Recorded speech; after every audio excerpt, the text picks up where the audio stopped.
I'm here to talk about cell phones. For thousands of years, no one had phones. People wrote letters, and the time for delivery could be very long.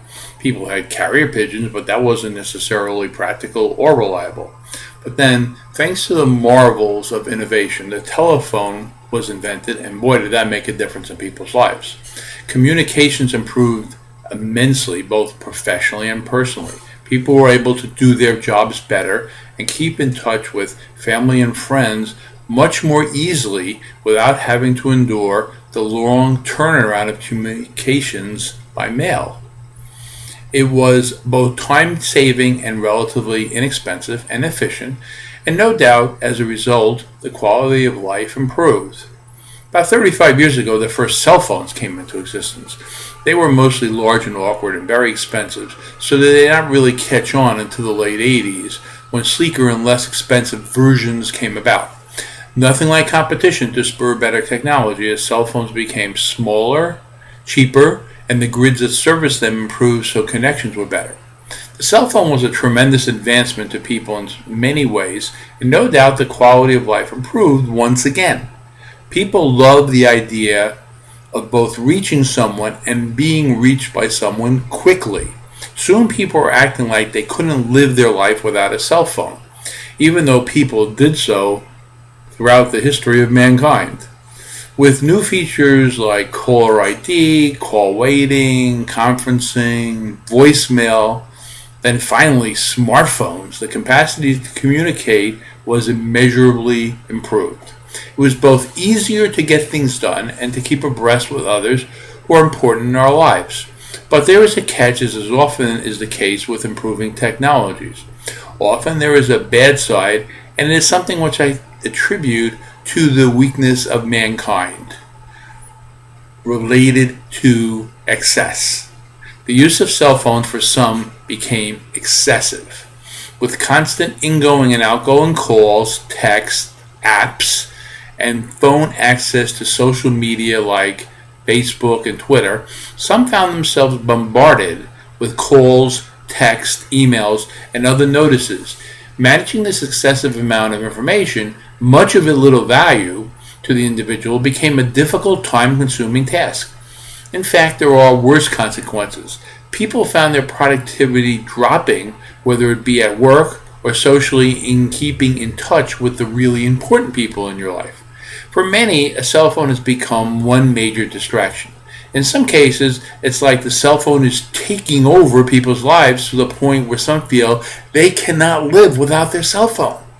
Although some of the important things, such as timely addressing emergencies and more timely calls, professionally and personally, people found themselves a target for less important matters, mostly commercial, plus whimsical calls from people, texts, and Twitters relaying very unimportant and often useless information, and just generally distracting people from performing their obligations and duties.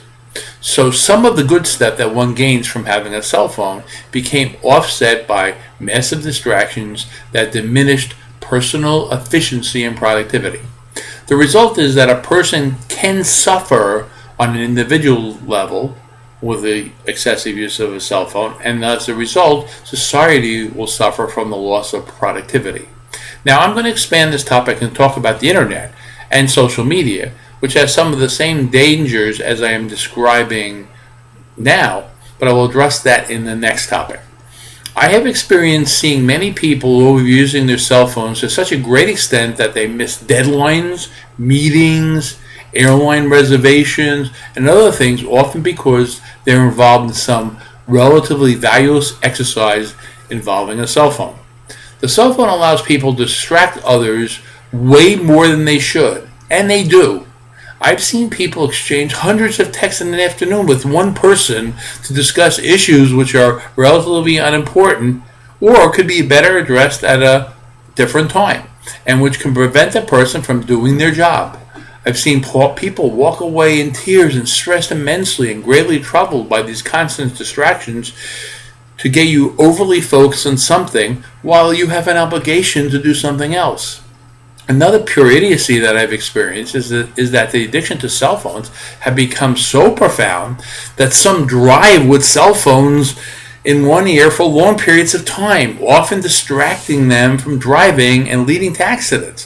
What's worse is when they use their hands to text message while driving, another extreme danger to oneself, passengers, and others on the road.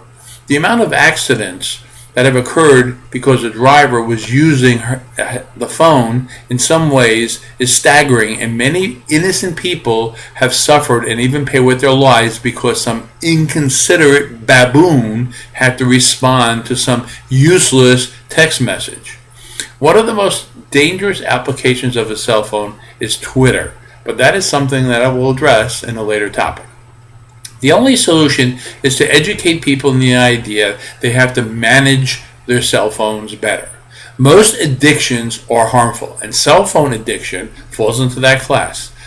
One not only has to follow guidelines on when to use their phones and when not to, but one must instruct others who contact them via phone when the good times to contact you are and when you should not be disturbed unless there is an important extreme emergency. Now, you can also turn off your phone from time to time when you decide that you really must focus on something. The most important thing to consider is cell phone overuse can be an expensive cost to your productivity and to social relations, as you really ignore those in your immediate presence to tend to some cell phone matter that is often not very important. Thus, cell phones can have a negative impact on your life if you are not careful. Don't be a slave to your cell phone. You'll be worse off if you are. Thank you very much.